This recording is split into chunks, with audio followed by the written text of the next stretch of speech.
My face when I can't be on Truth Social calling Zelensky names and it's like, this isn't just like a convenient screen grab. I saw so many pictures just like this where he just appeared to be having a really awful time for the entire parade. It's good. I'm glad. Like I'm glad he wasn't having a fun time. It was a travesty. I think he's more like us than they think. I mean, I think he's dopamine brained. He wants to be on Truth Social calling Gavin Newsom new scum. And when he's not, when he actually has to sit there, he's a little bit pissed off. Donald Trump threw a fascist parade, and it kind of flopped really big while everybody showed up for No King's Day, including my good friend Adam Mockler. How you doing, buddy? Sup? Thanks for having me, man. So before we go into some stories about your experience at the protest, I just kind of wanted to take a look at Donald Trump's cringe snooze fest of a North Korea parade. Our great producer Dante has prepared some clips for us to look at, but you saw how that went. That was pretty embarrassing. It was pathetic. It was like a Timu North Korea parade. It was terrible. It's like we have a really strong and scary military. If you're gonna do a military parade in the United States of America, like, we could probably pull off one, especially since Trump is such a showman. He's a fucking theater kid. Like, you'd think we'd have had some bells and whistles, but it was so sad. It's also kind of wild that I'm a 22-year-old running a YouTube channel, and I have better sponsorships than that military parade did. They had Coinbase as a sponsorship, and then off the back of that, they had Palantir. Could you imagine if Democrats had a parade and Palantir was the one, as Palantir was collecting data about millions of Americans? Effing wild. It's so weird. I mean, the conservatives love teaming up with the exact types of people that the conspiracy theories about us suggest, right? Like, objectively, if Elon Musk did exactly what he did with Doge as part of liberal administration, the conservatives would be furious. Of course, that type of hypocrisy is just all over MAGA, but it's just Palantir, Peter Thiel in general. Dante, throw up whatever clip I sent you first. I just want to take a look at this bullshit. Ready to serve, it remains an enduring symbol of the 1st Cavalry Division's legacy and commitment to duty. The band, yeah, he looks like he doesn't want to be there. It's like, dude, this was your thing. Dude, it looks like a young kid playing with like toy tanks and moving them around. Why does it look so cheap? Did they make it intentionally cheap because they hate him? A kid whose parents didn't even buy them nice toys. Yeah, and he definitely doesn't want to be there. He looks pretty sad. Why is he so sad? Because he's underwhelmed. I think he didn't really put planning into it. I don't think he facilitated the actual organizing of the event, and I think he expected something a little bit more reflective of how actually scary our military was. This felt like the school dance that the teachers organized. Yeah. That only kind of like the kids who maybe didn't have more fun stuff to do went to. Dante, can you throw up another? Oh yeah. Rubio is really bad at hiding his feelings on his face. Like, he just visibly yawned while he's manspreading. Israel and Iran are warring right now, and so many top officials from our military were at this parade, and it's like, you'd think they would have been in some sort of crisis room trying to prevent even worse things from happening, but Secretary of State Marco Rubio is sitting there yawning, exhausted. No, our Marines need to be in LA, man. Our Marines need to be in LA, quelling peaceful protests, throwing tear gas. You don't understand. Yeah, it's so strange to have I mean, it's not strange since it's Donald Trump, but it's so strange objectively to be doing the military parade while the military is busy in the City of Angels, trying to provoke people to be more aggressive. It's such a mess. But Rubio's really bad at hiding how he feels. You remember the pictures and videos of him during that disastrous meeting with Zelensky, where he just had that grumpy look on his face, like oh my God, I loathe you guys so much for dragging me into this fascism. There's also an image we're going to throw up right now of Trump sitting there that I think really covers how he felt about the whole shebang while the No Kings protests were popping off around the country. It's on screen right now. My face when I can't be on Truth Social calling Zelensky names and it's like, this isn't just like a convenient screen grab. I saw so many pictures just like this where he just appeared to be having a really awful time for the entire parade. It's good. I'm glad. Like I'm glad he wasn't having a fun time. It was a travesty. I think he's more like us than they think. I mean, I think he's dopamine brained. He wants to be on Truth Social calling Gavin Newsom new scum, and when he's not, when he actually has to sit there, he's a little bit pissed off. But the military parade is weird. It's fashy, and the timing of it is insane. Right at a time when Trump is intentionally escalating the protests in LA. Right at a time when he's mobilizing the Marines and the National Guard as a war is breaking out, he uses our taxpayer dollars to do this cheap-ass toy set kit. But also, I kind of loved the fact that he was clearly pissed while there were protests around the country that were just rolling him in numbers. It reminds me of, like, his inauguration when he was freaking out about all those pictures that came out of how few people were out there for it. Specifically, the 2016 one is what I'm referencing. He really had a conniption about people realizing that nobody wanted to pull up to that. He likes to throw a party, and I don't think he likes it when the party's a little bit of a flop. Dante, will you throw up the next clip? Oh yeah, this is him getting a present. Melania doing the Melania smile. He just looks unsatisfied. Oh yeah, they're singing a happy birthday. I think they're supposed to be singing it to the military because I think they were pretending this was like a military birthday party. What a terrible birthday party. It's not even a nightmare blunt rotation. I just wouldn't go to the rotation. I just wouldn't show up. I think this is like a nightmare crack rotation. Trump is thinking right now, this guy's a fucking loser. Why am I shaking this guy's hand? They could have sent some like buff Chad up there to like, you know, seem like a kind of alpha male type of military dude. They picked some twink who looks like I could beat him in a fight. Yeah, I was about to say they sent me up there. They sent some dude. Might as well have just sent you, me, all of the other lib content creator boys. They should have sent Harry Sisson up there to give Trump the flag, although he would never do that because Harry stands against the administration. There was some clip of a Fox News host trying to put some sort of positive spin on it. This is going to be a huge driver in military recruitment. If we could take a look at that real quick. There is no doubt in my mind that this will go down in history as the moment that lit a match in this country. The feeling in this crowd is the text messages that I'm receiving from all my He's getting a lot of texts from the friends that he totally has saying they go to different schools. They go to different schools. The many faces his girlfriend in Canada. All different shades. This is me trying to explain my hinge. I'm like, I swear, I've got a bunch of text notifications. Everyone's telling me the same thing.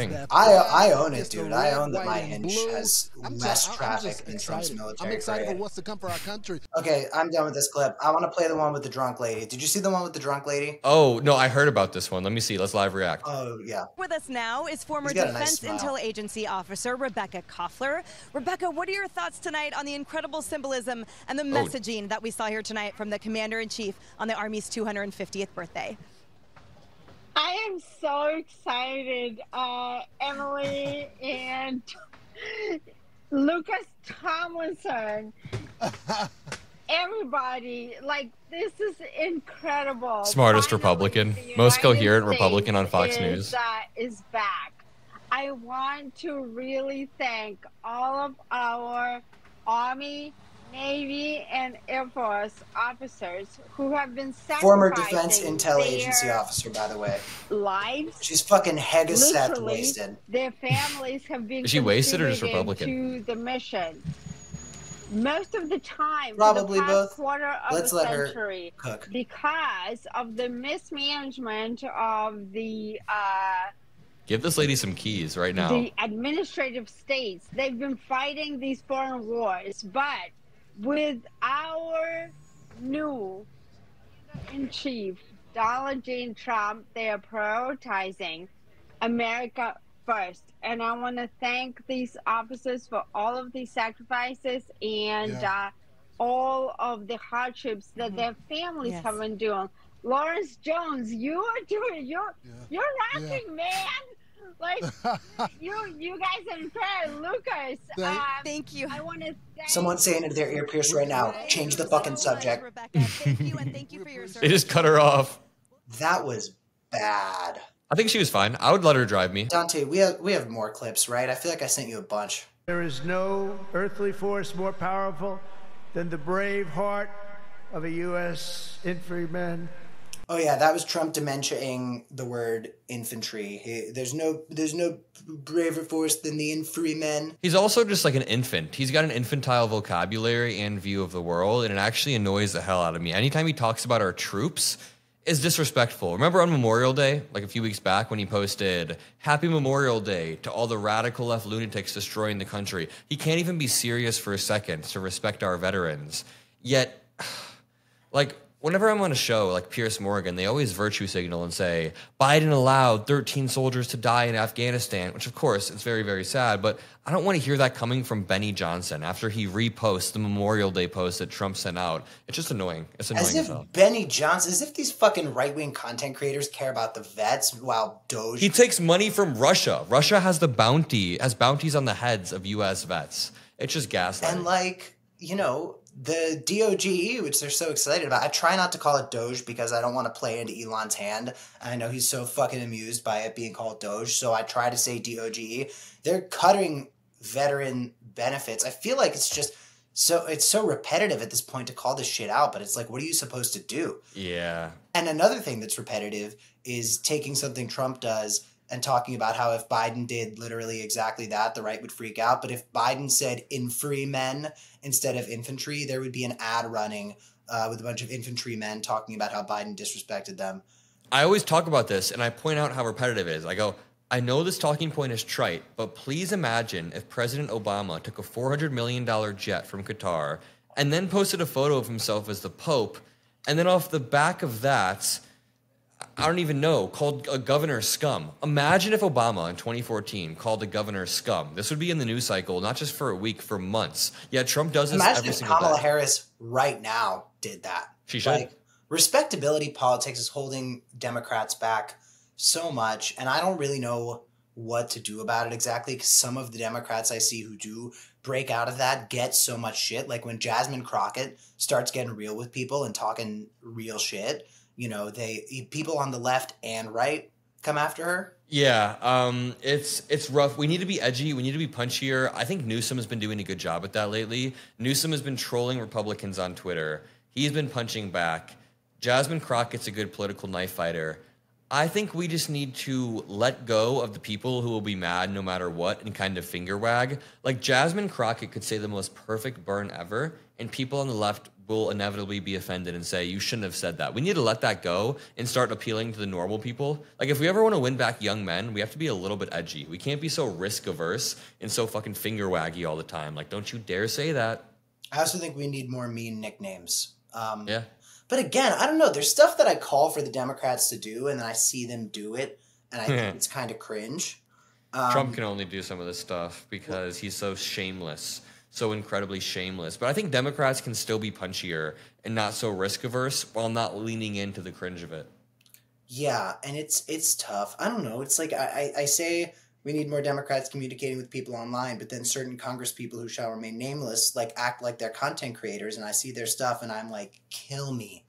And my friends are like, Mockler, I know you want to punch back, but you can't just go key Republicans' cars at the bar. That's not a cool thing to do. No, I've never actually done that. As long as it's not a Tesla, you won't get charged with a fucking hate crime. Do you think that's still going to be a thing, by the way? No, it's just public intimidation. I think they just say shit. They just say shit over and over. And by the way, I've never keyed a car before. But no, I do tell my friends we need to be more punchy. And they always ask me what that means. And I think it means still being a good person, still having moral clarity about, like, minorities and minority groups. Like, we should always 100% stick up for trans people in every single situation. But, like, I think that edginess will prevent people from feeling suffocated. And edginess doesn't have to come at the expense of minorities. You can be punching up. I have friends who are overwhelmingly liberal, and they've told me sometimes they just feel suffocated by the way the movement has progressed.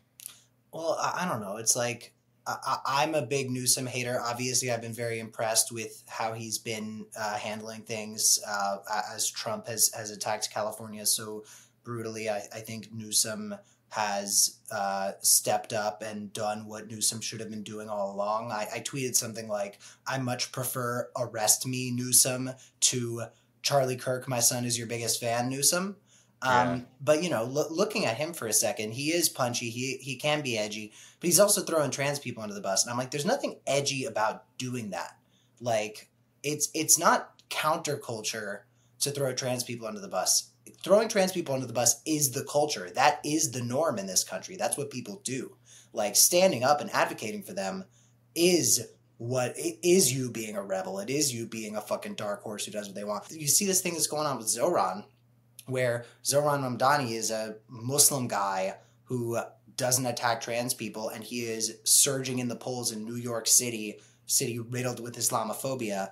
And it's like, wait a second, how is this guy that seems to be doing all the woke stuff that everybody blames the left for our losses for, how is this woke left-wing guy cultivating such a positive coalition, even though he isn't attacking trans people or, you know, trying to be anti-woke? Yeah, that's what I was saying. Like, you can still have moral clarity and stick up for groups while being edgy and specifically trying to punch up. And I think that's something that we need to do.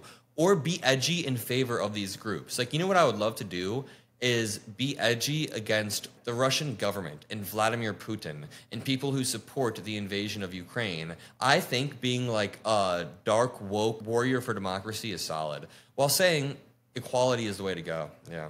Well, before we lose you, I know you went to the No Kings protest, which I avoided because I get terrible anxiety in crowds and it's really bad. I wanted to play one clip that was really cool to see from the protest. Dante, if you could throw it up. Of Los Angeles, ice melts right here. It says, "What's up? How are you?" Thank you very much. How you feeling to be out here right now? Oh, got my kids right here. You brought your kids? That's right. They're right here. 25 years veteran right here. Army. This is bullshit right here. Is that how you feel? Hell yeah. So you're an Army veteran. Goddamn right. And when you see these guys on the streets right now, how does it make you feel? What do you think? We have amendments that we can go after this. Let's hope that this is the right thing to do. Otherwise, we're just being peaceful right now. Let's just hope this is the way it stays. Introduce me to your children. Where's your children?